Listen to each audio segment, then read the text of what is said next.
My daughter refused to come to the hospital when I was on the verge of death because she was celebrating her husband's birthday.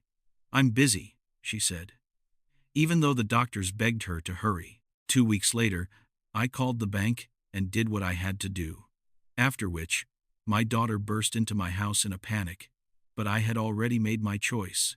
Before we continue, please subscribe to the channel and let us know where you are listening in the comments. The steady beeping pulled me back from somewhere dark and distant. My eyelids felt heavy as concrete blocks, and when I finally forced them open, harsh fluorescent lights stabbed through my skull like needles. "Mr. Dunn? Can you hear me?" A woman's voice. Professional, but warm. I tried to speak, but my throat felt like sandpaper. The room swam around me. White walls, machines with blinking lights, tubes snaking from my arms. My chest HHD with each breath. "What?" I managed to croak. "What happened to me?" The nurse leaned closer, her badge reading, JJ Janet. She had kind eyes behind wire-rimmed glasses. "You had a heart attack, Mr. Dunn. You're in Northwestern Memorial's intensive care unit. It's Tuesday afternoon, April 15th. Tuesday? I remembered leaving for the grocery store on Monday morning. Everything after that was blank. How long have I been here? Since yesterday evening. The paramedics brought you in around 7:00 p.m. She adjusted something on one of the machines. You scared us for a while there. A doctor appeared at my bedside, young, tired-looking with a stethoscope draped around his neck like a badge of authority. He pressed the cold metal against my chest, frowning at whatever he heard. "Mr. Dunn, I'm Dr. Martinez. Your heart suffered significant damage, but you're stable now. We need to monitor you closely over the next few days. Will I be okay?" The question came out weaker than I intended. With proper treatment and lifestyle changes, many patients recover well from heart attacks. He made notes on his clipboard. "We'll need to discuss medication, diet modifications, and follow-up care." I nodded, my engineer's mind automatically cataloging the information, trying to process the technical aspects. Heart attack. Significant damage. Monitor closely. The words felt foreign, like they belonged to someone else's life. Janet adjusted my IV drip. "Your blood pressure is improving. Are you experiencing any chest pain right now?" "Some." I shifted slightly, and pain shot through my torso. "It feels like someone's sitting on my chest." "That's normal after what you've been through, Doctor," Martinez said. "We is less than UNC is greater than LL." The afternoon passed in a blur of medical procedures, blood draws, EKG readings, medication adjustments. Nurses came and went with practiced efficiency, checking my vitals, asking about my pain levels, explaining what each machine did. By evening, they deemed me stable enough to transfer to a regular room. Janet helped coordinate the move, wheeling my bed through sterile corridors lined with identical doors. "Room 347, she announced, as we settled into the new space. "This will be more comfortable for you." The room had a window facing west, and through it I could see the city lights beginning to twinkle as darkness fell. Chicago looked different from up here, smaller, more manageable. The view reminded me of the blueprints I used to study. Everything laid out in neat, logical patterns. "Dr. Ellis will be by to see you shortly," Janet said, checking the monitors one final time. "He's your cardiologist. Good man. You'll like him." I settled back against the pillows, exhaustion weighing down my limbs. My body felt foreign, unreliable, in ways I'd never experienced. At 68, I'd always prided myself on being independent, capable. Now, I couldn't even sit up without assistance. The window gradually darkened as evening settled over the city. Somewhere out there, life continued as normal. People heading home from work, families gathering for dinner, children playing in parks. Meanwhile, I lay connected to machines that kept track of every beat of my damaged heart. Dr. Ellis knocked gently before entering, his presence immediately commanding respect. Tall and distinguished, with silver-threaded hair and wire, rimmed glasses. He carried himself with the quiet confidence of someone who delivered difficult news before. Benjamin. I'm Dr. Grover Ellis. He pulled a chair close to my bed and sat down, opening a thick medical chart. How are you feeling this evening? Like I've been hit by a truck, I admitted. But better than this morning, I suppose. He smiled briefly, then grew serious. I need to speak with you frankly about your condition. The heart attack was severe, what we call a STEMI, affecting the main artery, supplying blood to your heart muscle. I nodded, my engineering background helping me grasp the mechanical nature of the problem. Dr. Ellis pulled out an EKG printout, the zigzag lines looking like some abstract art. See this section here? This shows the damage to your left anterior descending artery. We managed to open it with emergency medication, but you've lost about 20% of your heart muscle. What does that mean for my future? With proper treatment, many patients live full lives after heart attacks like yours. But I won't lie to you. It was touch and go for several hours. He leaned forward slightly. Benjamin, I need to ask you something. Do you have family we should contact? Emergency contacts? My chest tightened, though I couldn't tell if it was emotional or physical. My daughter Agnes, she lives in Lincoln Park with her husband. Dr. Ellis consulted his notes. I actually tried calling her yesterday when you were admitted. The situation was critical, and we thought you might not make it through the night. Something in his tone made my stomach clench. You spoke with her? I did. He hesitated, clearly uncomfortable. Benjamin, I've been practicing cardiology for 25 years. I've made thousands of these calls to family members. Usually when I tell someone their father has had a massive heart attack and might not survive the night. What did she say? My voice came out barely above a whisper. Dr. Ellis looked down at his hands. Then, back at me with genuine compassion. She said she was busy, that it was her husband's birthday, and she couldn't leave the party.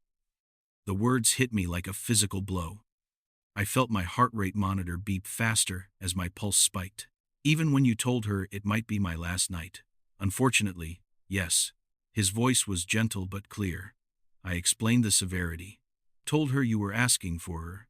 She said she'd try to visit sometime this week if her schedule permitted. I stared at the ceiling, processing this information. The daughter I'd raised, educated, supported through every crisis of her adult life, couldn't be bothered to leave a birthday party when I was dying. I'm very sorry to have to tell you this, Dr. Ellis continued. I debated whether to share it at all, but I believe patients have the right to know about their family's response to medical emergencies. No.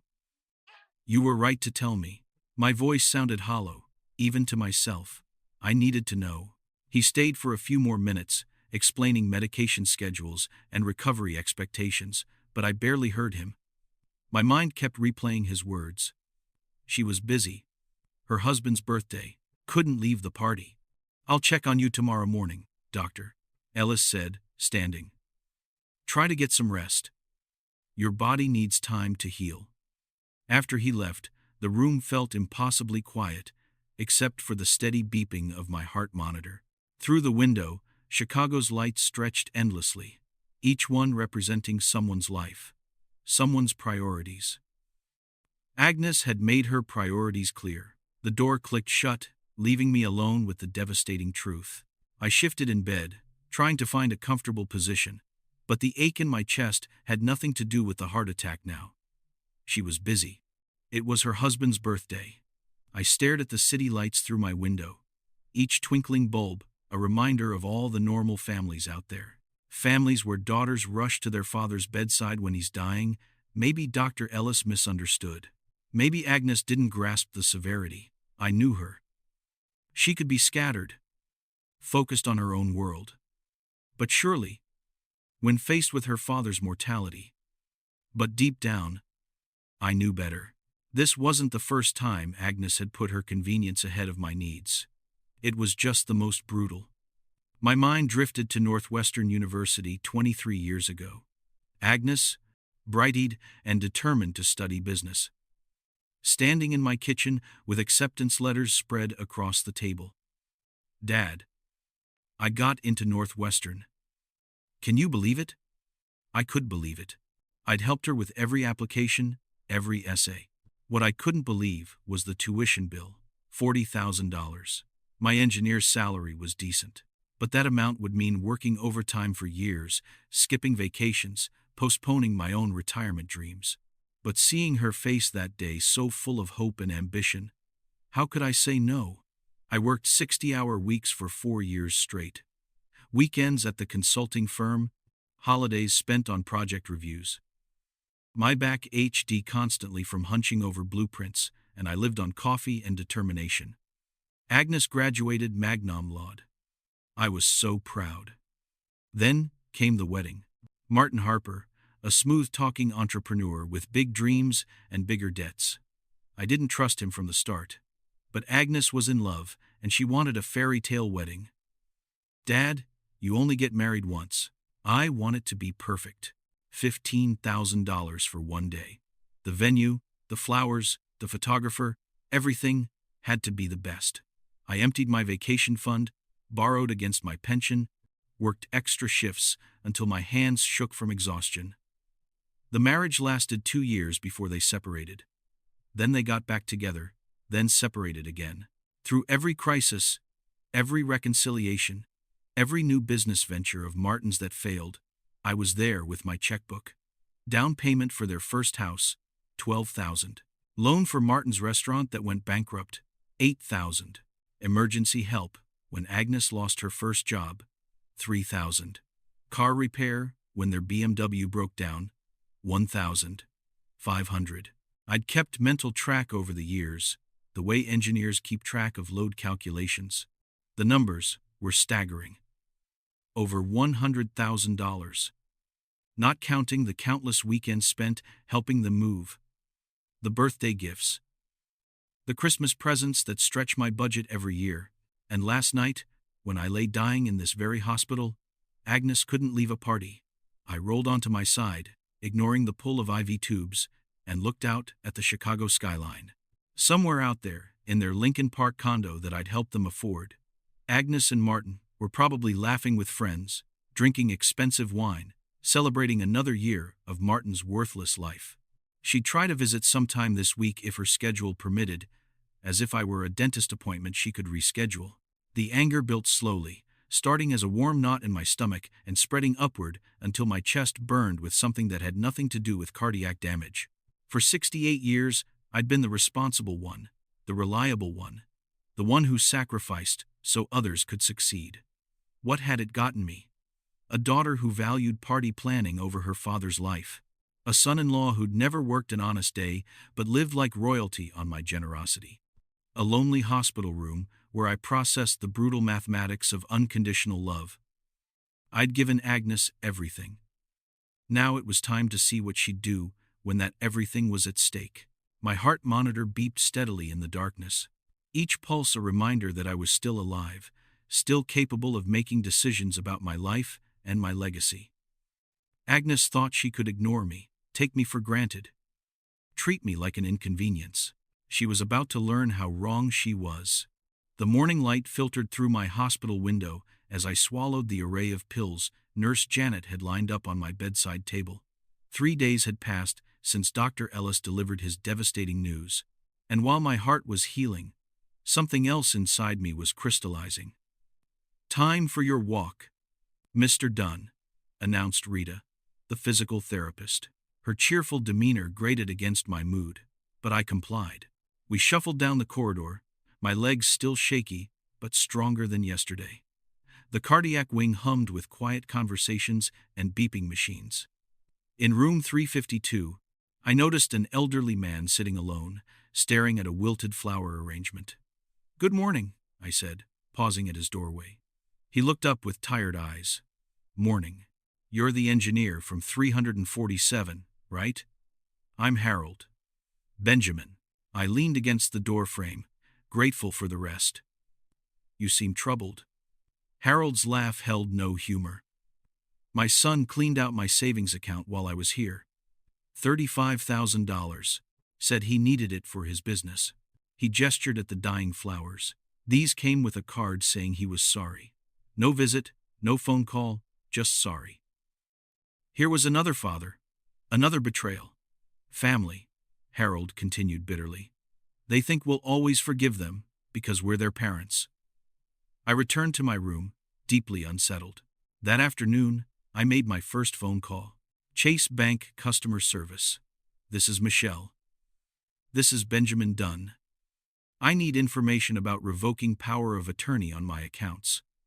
I'll need to verify your identity first. Mr. Dunn. After the standard questions, she continued. To revoke power of attorney, you'll need to appear in person with proper documentation and file formal revocation papers. What documentation exactly? Photo ID, original power of attorney document, and signed revocation forms. The process takes 24 hours to complete once filed. I thanked her and hung up, my mind racing. Agnes had power of attorney over my accounts, something I'd granted her 2 years ago when I'd had pneumonia and needed help managing bills. At the time, it seemed practical. Now, it felt like I'd handed her a loaded weapon. The following week crawled by with methodical precision. Each day brought small improvements: walking further without assistance, eating solid foods, reducing pain medication, but more importantly, each day brought new information. Wednesday, I called Thompson and Associates, the notary office downtown. Regarding will modifications, the receptionist explained, Illinois law requires the testator to appear in person with 2 witnesses present. We also recommend mental competency verification if there have been recent health issues. What kind of verification? Usually a letter from your attending physician stating you're mentally competent to make legal decisions. Perfect. Dr. Ellis would provide that documentation without question. By Friday, my discharge plan was taking shape. Agnes had called once. A brief, obligatory conversation where she asked about my condition, with the same enthusiasm someone might reserve for discussing the weather. I'm doing much better, I told her. That's great, Dad. Martin and I have been so busy with his new consulting venture. We'll try to visit once you're home and settled. Try to visit? As if seeing her recovering father was an inconvenience to schedule around more important activities. Thursday evening, I met Eleanor from room 341. She was recovering from gallbladder surgery and had been abandoned by her daughter during the ordeal. 30 years, I raised that girl. Eleanor confided as we sat in the hospital's small garden area. Put her through college, helped with her wedding, babysat her children every weekend. When I needed surgery, she said, she couldn't take time off work. Too important, she said. I listened, recognizing my own story reflected in hers. We were a generation of parents who'd given everything, only to discover our children had learned to take, but never to give back. What will you do? I asked. Eleanor's eyes hardened. Change my will. Every penny goes to the animal shelter now. At least, dogs are loyal. Her words resonated long into the night. Friday brought my final consultation with Dr. Ellis. He pronounced me ready for discharge, prescribed medications, and scheduled follow-up appointments. As he prepared to leave, he paused at the door. Benjamin, I hope you'll consider forgiveness. Holding on to anger isn't good for your heart. I smiled, surprising myself with how genuine it felt. Doctor, anger isn't what I'm holding on to. It's clarity.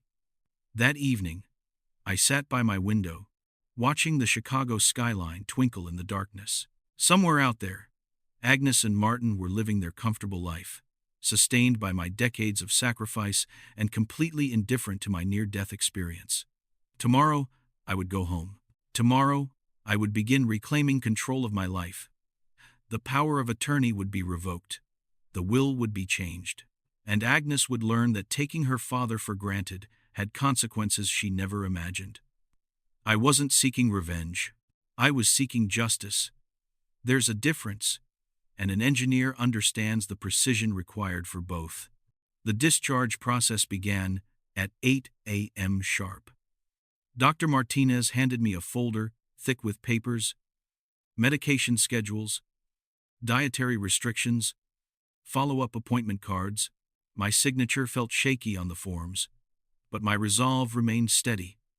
"Remember, no heavy lifting for 6 weeks," he instructed, checking boxes on his clipboard. "And if you experience any chest pain or shortness of breath, call immediately." I nodded, though my mind was already racing ahead to more pressing matters than medical restrictions. Dr. Ellis appeared as I was gathering my few belongings from the bedside table. He looked tired, the way doctors do when they've delivered too much bad news to too many families. "Benjamin, I wanted to see you off personally." He sat on the edge of my bed. "You've been through a tremendous ordeal, both physically and emotionally. Take time to heal completely before making any major decisions. Doctor, you've been more family to me these past 2 weeks than my actual family. Thank you for your honesty about Agnes. It was painful, but necessary." He studied my face carefully. "Forgiveness can be healing, too. You know, sometimes people don't realize the impact of their choices until consequences teach them." I finished his sentence differently than he'd intended. "You're right about that." After Dr. Ellis left, I completed the final paperwork. The discharge nurse, a young woman with kind eyes, wheeled me to the hospital entrance in the mandatory wheelchair, despite my protests. "Hospital policy," she explained cheerfully. "Liability issues." The April morning air hit me like a revelation. 2 weeks of recycled hospital air had made me forget how alive real air could feel. Chicago stretched before me, bustling with people who had families that cared whether they lived or died. I reached for my phone with fingers that trembled slightly. Whether from weakness or anticipation, I couldn't tell. Chase Bank Customer Service. "This is Benjamin Dunn. Account number 4478921. I need to revoke power of attorney on all my accounts immediately. I can help with that information, Mr. Dunn. However, revocation requires your physical presence at a branch office with proper documentation. What documents do I need? Photo identification, the original power of attorney papers, and you'll need to sign revocation forms in the presence of a bank officer. I'll be there this afternoon." "Which branch handles these procedures?" "Our main downtown branch at 125 South Lassewall can process revocations. They're open until 4 p.m. Perfect. Time enough to go home, collect the necessary papers, and begin reclaiming my life." I opened my phone's ride-sharing app, though the technology still felt foreign compared to the simple act of calling a taxi. My fingers moved slowly across the screen, selecting my home address in Evanston. The app indicated a driver named Victor would arrive in 8 minutes.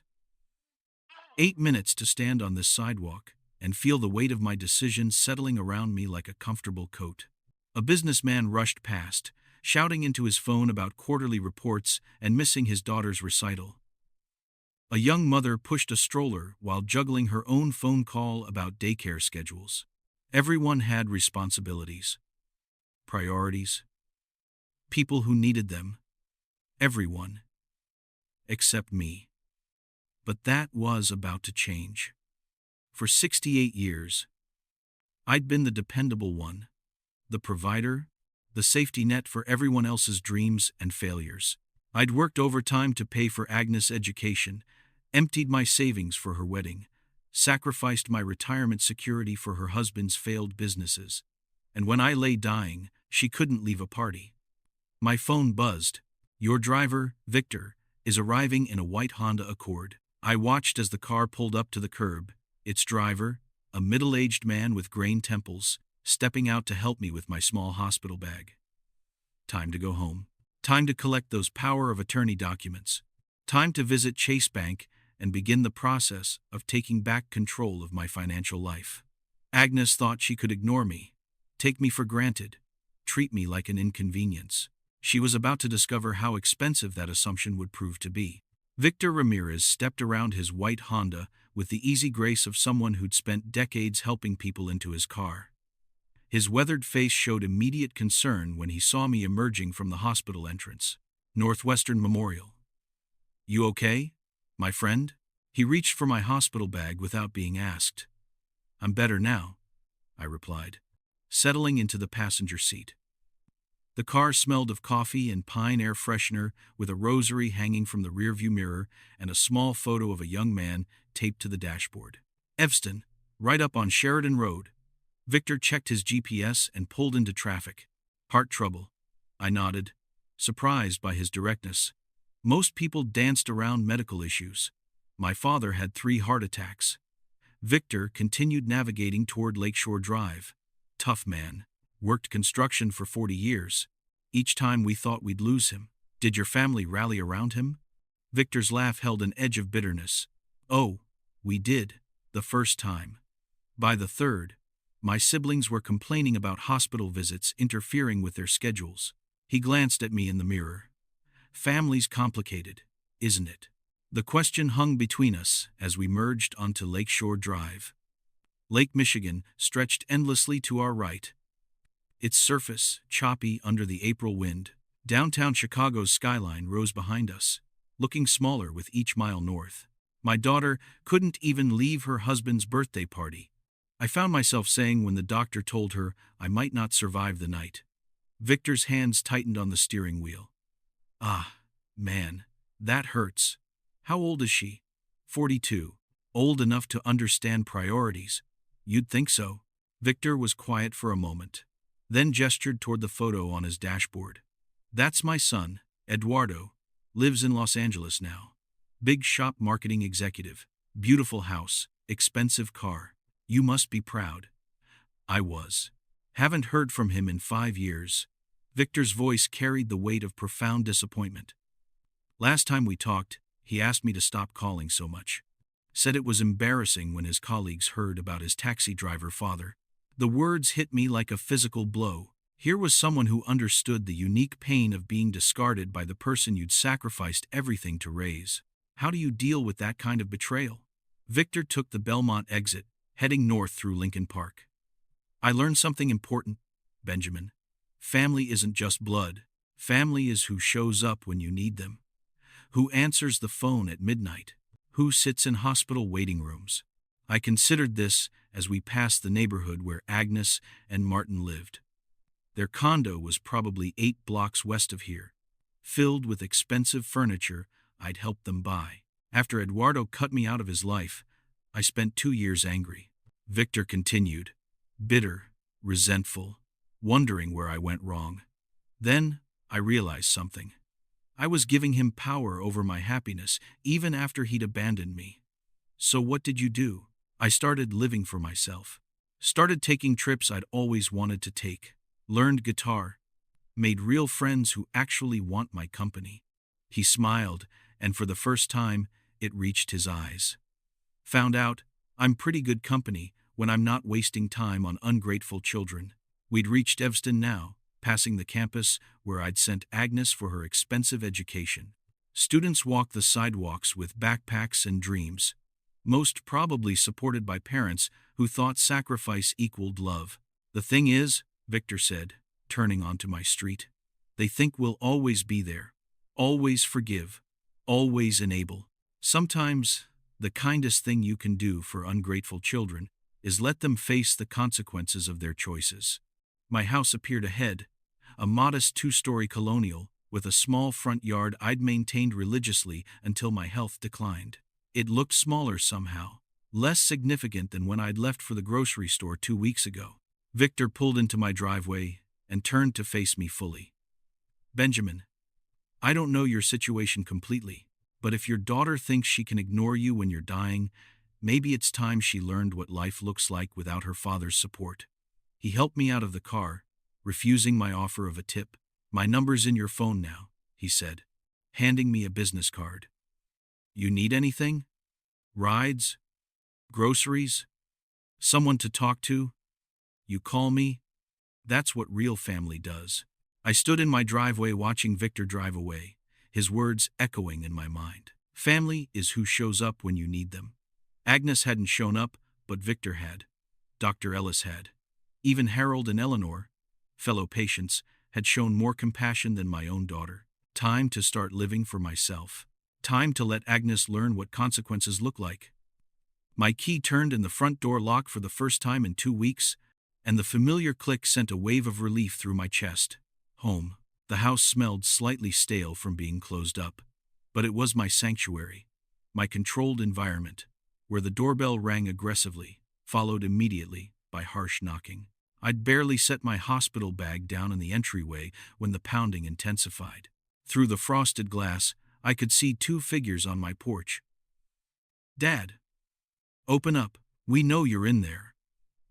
Agnes's voice carried that particular edge of fury I remembered from her teenage years, but this was different, sharper, more desperate. I opened the door to find my daughter and son-in-law standing, like an invasion force. Agnes pushed past me without invitation, Martin following with his usual swagger. "What stupid thing did you do with the power of attorney?" Agnes spun to face me, her perfectly styled hair disheveled, her business suit wrinkled. "The bank called us an hour ago." "Stupid." I closed the door slowly, buying myself a moment to process their ambush. "I was dying in Northwestern Memorial, and you were at a birthday party." The words hung in the air like a challenge. Martin stepped forward, using his height to intimidate. "Old man, you don't understand what you're messing with here. You need financial supervision. The heart attack clearly affected your judgment." My judgment? I moved to my living room, forcing them to follow me into my territory. My judgment told me to revoke access to my accounts from people who couldn't be bothered to visit their dying father. Agnes's face flushed red. "We didn't know it was that serious. The doctor made it sound routine." "Doctor, Ellis told you I might not survive the night." My voice stayed level. Engineer calm. "You said you were busy." "That's not." "How did you?" Agnes stammered, realizing her mistake. Martin grabbed her arm, stopping her from revealing more. "Listen, Benjamin, you're confused. Heart attacks cause memory problems. Confusion about events. We were there for you." I sat down in my favorite armchair, the one I'd bought myself after working overtime to pay for Agnes's wedding. "You're lying to my face in my own living room." "Dad, you're being manipulated by hospital staff." Agnes's voice took on that wheedling tone she'd used as a child when caught in mischief. "They probably filled your head with stories to make you angry at us. Get out." The words came out quiet but absolute. Martin's face darkened. "You can't just kick us out. We're family. We have rights. This is my house. You have no rights here." I stood up, surprised by my own steadiness. "You're trespassing." Agnes moved between Martin and me, her businesswoman persona cracking. "Dad, please. Let's discuss this rationally. You're making a huge mistake that affects all of us. The only mistake I made was trusting you with access to my life savings." Martin's hands clenched into fists. "You ungrateful old fool. We've sacrificed for you. Agnes has spent years managing your affairs. And this is how you repay us? Sacrificed?" The word tasted bitter. "I paid for your restaurant that failed. I covered your credit card debts. I gave you the down payment for your condo. What exactly have you sacrificed? Our time, our energy, dealing with your needs while we're trying to build our own lives." Agnes shot Martin a warning look, but the damage was done. Their true feelings were finally in the open. I walked to the front door and held it open. "Get out of my house immediately. This isn't over, Dad." Agnes's mask had completely fallen away, revealing something cold and calculating underneath. "We is less than Unc, is greater than L. Fight this. We'll prove you're not competent to make these decisions." Martin leaned close as he passed, his voice dropping to a threatening whisper. "You have no idea what you've started, old man." They left, slamming the door hard enough to rattle the windows. I stood there for a long moment, listening to their car doors slam and their engine roar to life as they sped away. In the sudden silence, I could hear my heart monitor would have been beeping rapidly if I'd still been wearing one. I turned the deadbolt with shaking fingers, the metallic click echoing through my suddenly quiet home. The silence felt profound after their aggressive intrusion, but not peaceful, charged like the air before a storm. Walking through my living room, I straightened the throw pillow Agnes had knocked askew when she gestured wildly during her tirade. Such a small thing, but in my orderly world, it felt like evidence of violation. Will prove you're not competent to make these decisions.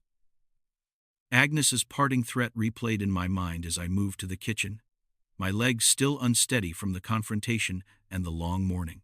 I filled my kettle with water, the familiar ritual helping settle my nerves. Tea had always been my thinking drink. While waiting for the water to boil, I processed what had just happened. They'd driven straight from the bank to confront me. No phone call, no attempt at civil conversation, just demands and threats in my own home. Martin's aggression had been particularly revealing. The way he'd called me, old man, used his size to intimidate, threatened me in my own living room. This wasn't grief or confusion about the power of attorney cancellation. This was desperation. The kettle whistled, and I poured water over Earl Grey leaves, watching the amber color spread through the cup. My hands were steadier now. I carried my tea to the living room window that faced the street. Agnes's BMW was gone, but I could still feel the echo of their presence. The way you can sense someone has been in your house even after they leave. We have rights. We'll fight this.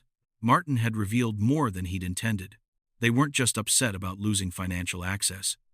They were panicked, which suggested they'd been depending on my money more than I'd realized. I settled into my reading chair, the one I'd positioned perfectly to catch the afternoon light. From here, I could see Mrs. Rodriguez tending her garden next door, the mailman making his rounds, normal suburban life continuing, as if my world hadn't just shifted on its axis. The confrontation had clarified something important. Canceling the power of attorney wasn't enough. If they were willing to storm into my house making threats, they'd be willing to take more drastic measures. We'll prove you're not competent. That threat carried serious implications. If they could convince a court I was mentally incompetent due to the heart attack, they could regain control of my finances through guardianship proceedings. They could have me declared unable to manage my own affairs. I pulled my notebook from the side table, the same one I'd used for engineering calculations for decades. Now, I needed to calculate something different. How to protect myself from my own family. Agnes had legal training from her business career. Martin had connections in the city from his various failed ventures.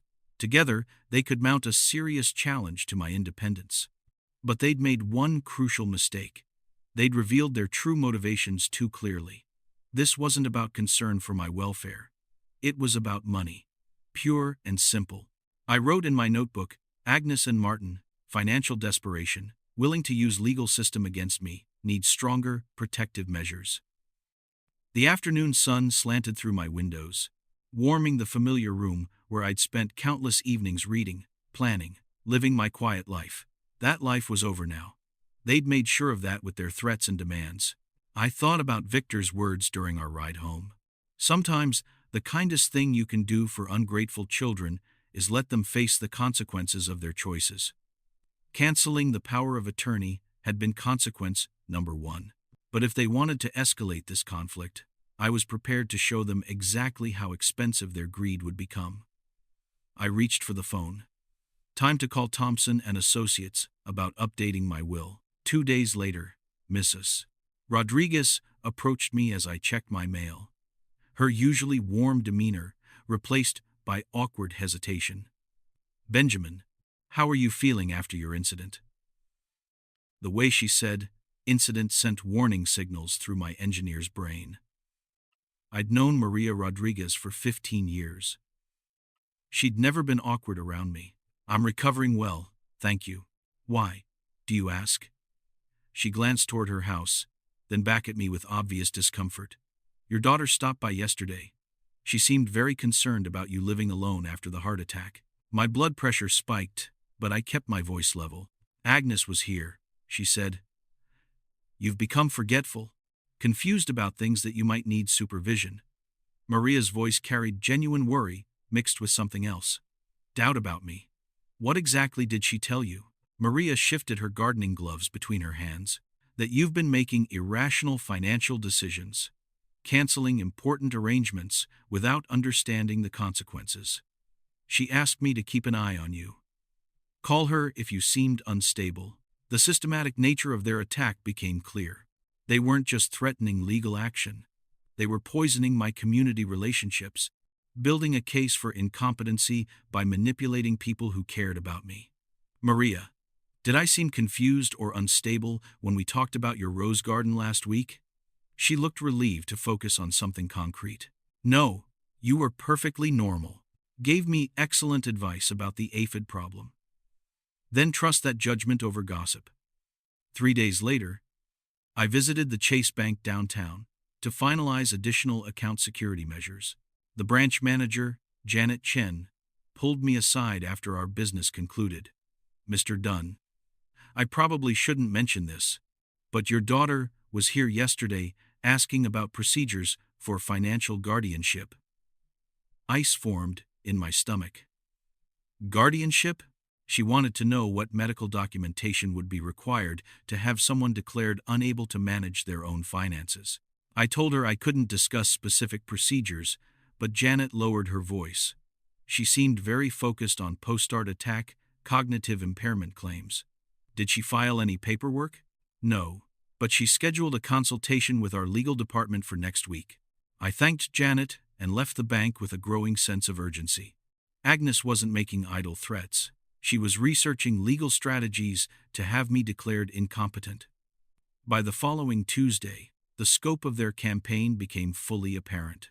At Brewster's Coffee, where I'd been a regular for a decade, the owner's greeting felt strained. Benjamin, good to see you're managing okay. Even Tom Brewster, who'd known me since Agnes was in college, was treating me like I might be losing my faculties. Tom, did someone suggest I wasn't managing well? His face wrined. Your daughter and her husband stopped by. They mentioned you'd been having some difficulties since the hospital, making impulsive decisions, getting confused about money matters.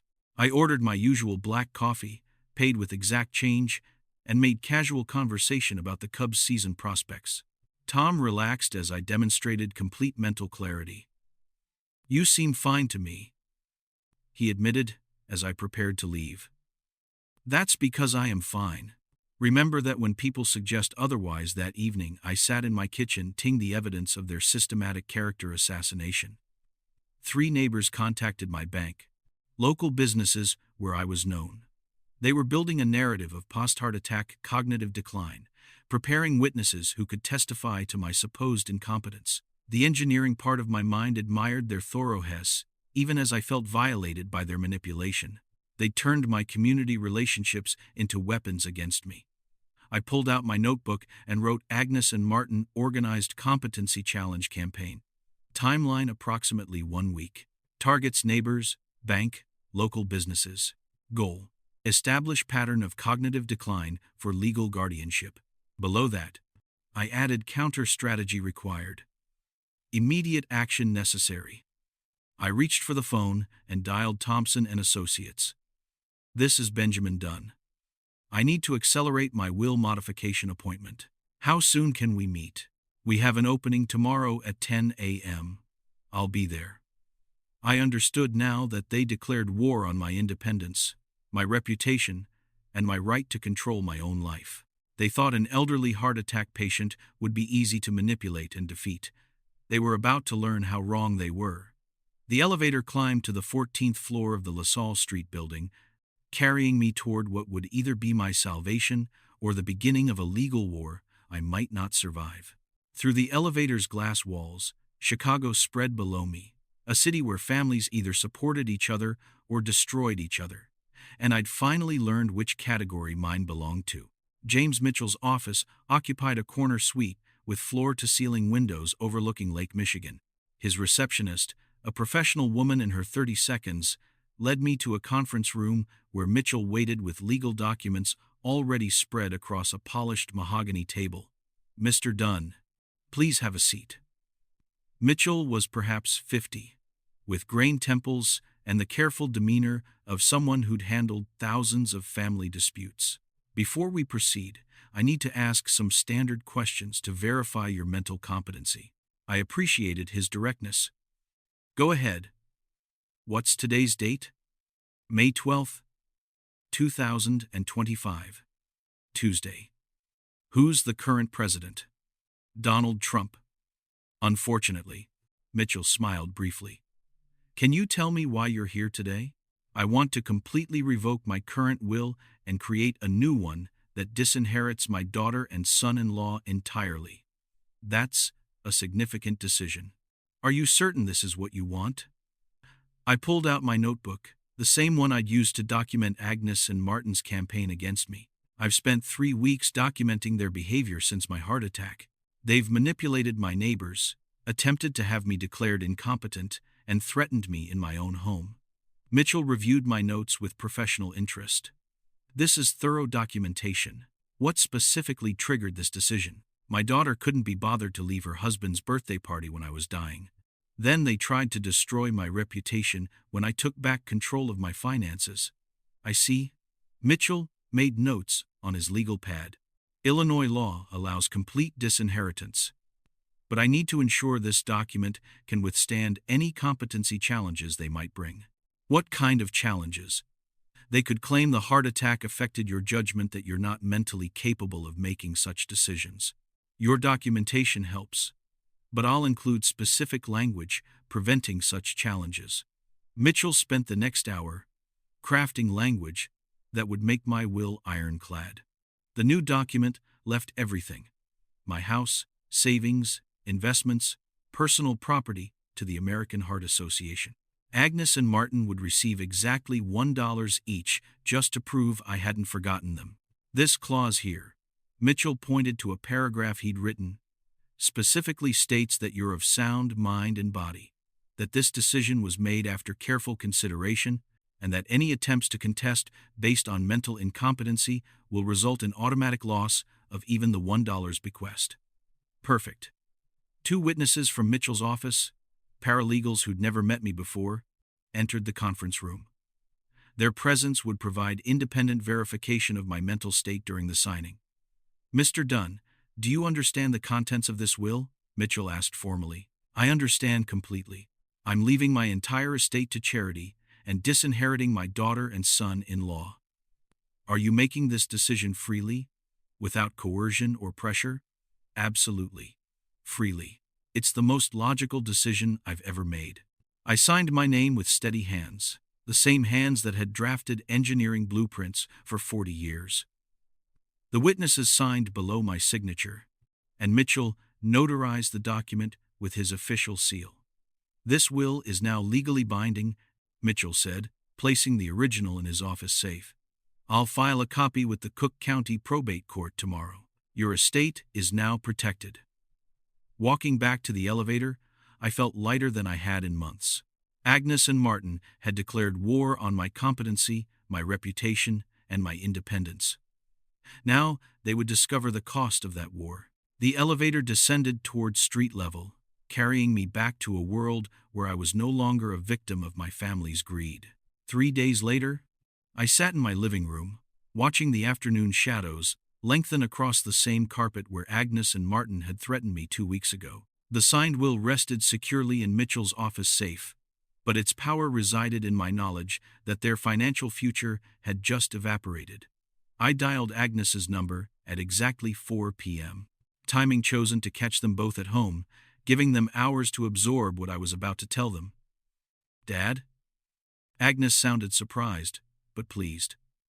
How are you feeling? Much better, actually. I'm calling to inform you about something important. I kept my voice conversational, almost casual. I've changed my will. Silence stretched across the line for several heartbeats. Changed it how? Completely. When I die, you'll receive nothing. What? What are you talking about? Her voice climbed an octave. Nothing? That's impossible. Everything goes to the American Heart Association. You and Martin will each receive exactly $1 to prove I didn't forget you. The phone clattered as if she dropped it. Then I heard frantic whispering. Martin's voice joined the call. Benjamin, you can't be serious about this nonsense. Dead serious, Martin. The new will was signed 3 days ago, witnessed, notarized, and filed with probate court. Agnes's voice returned, shaking now. Dad, This is insane. You can't just.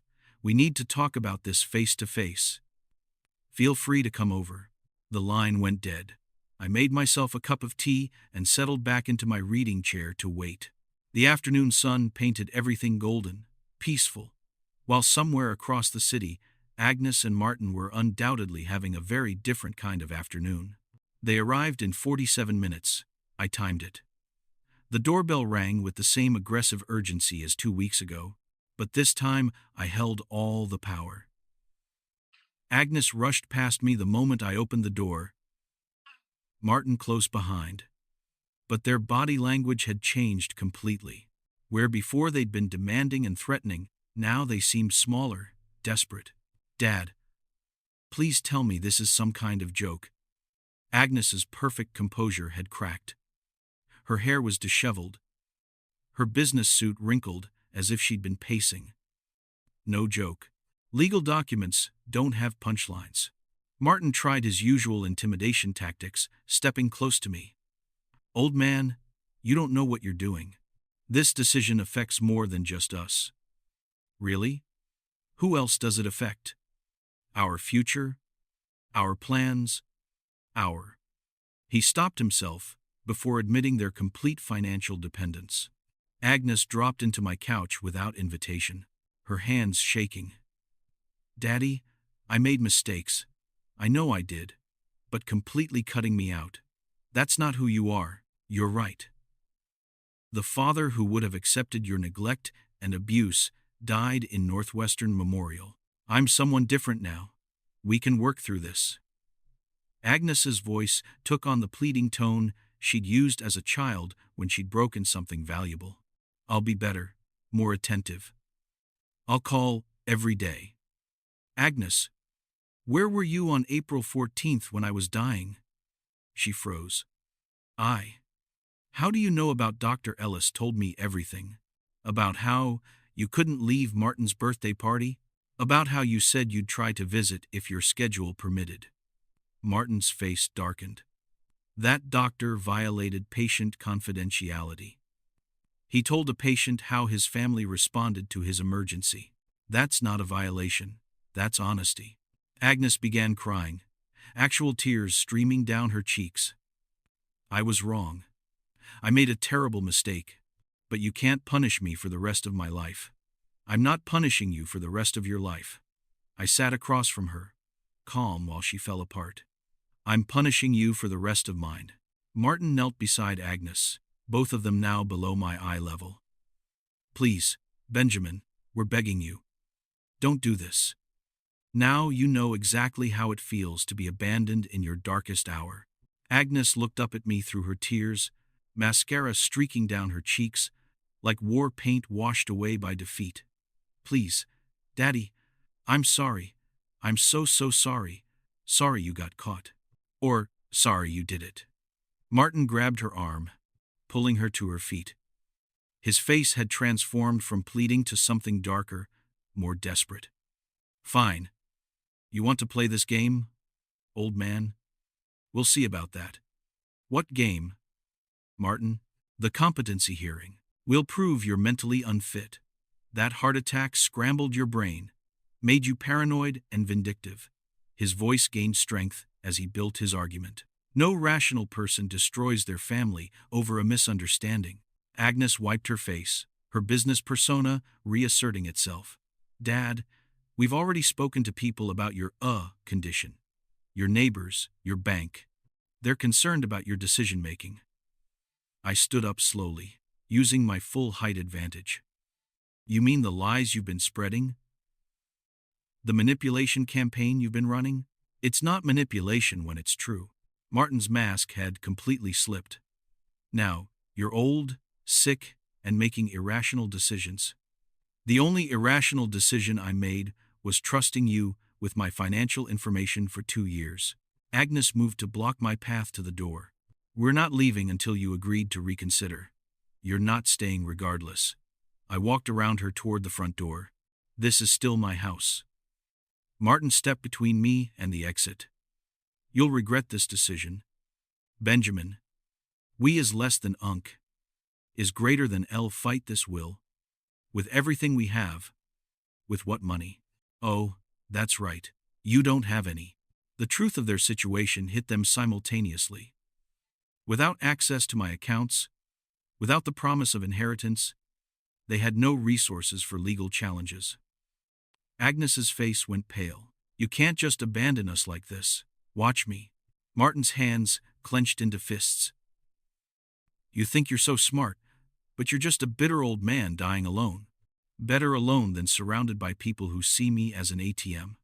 This isn't over, Agnes hissed, her grief transforming into pure rage.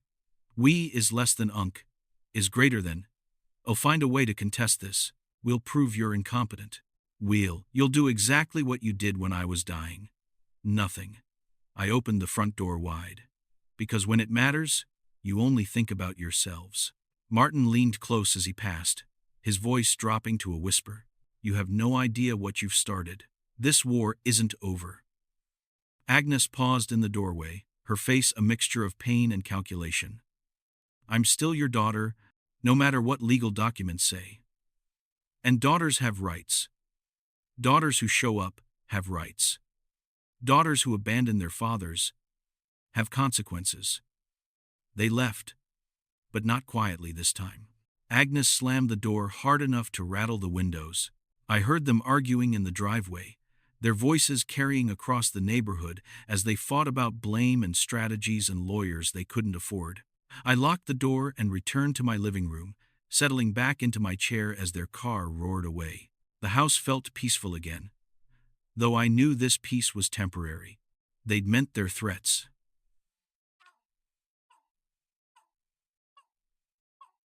They would try to challenge the will, try to prove incompetency, try to reclaim what they considered their birthright. But I'd been engineering solutions to complex problems for 40 years. Every structure I'd ever designed had to withstand pressure, weather, and time. This legal structure would do the same. Outside, the Chicago evening settled over my quiet street. Somewhere in the city, Agnes and Martin were plotting their next move. But for now, in my own home, surrounded by the life I'd built with my own hands and mind, I was exactly where I belonged. The phone rang. I let it ring. If you like this story, please like this video, subscribe to the channel, and share your impressions of this story in the comments. To listen to the next story, click on the box on the left. Thank you for watching.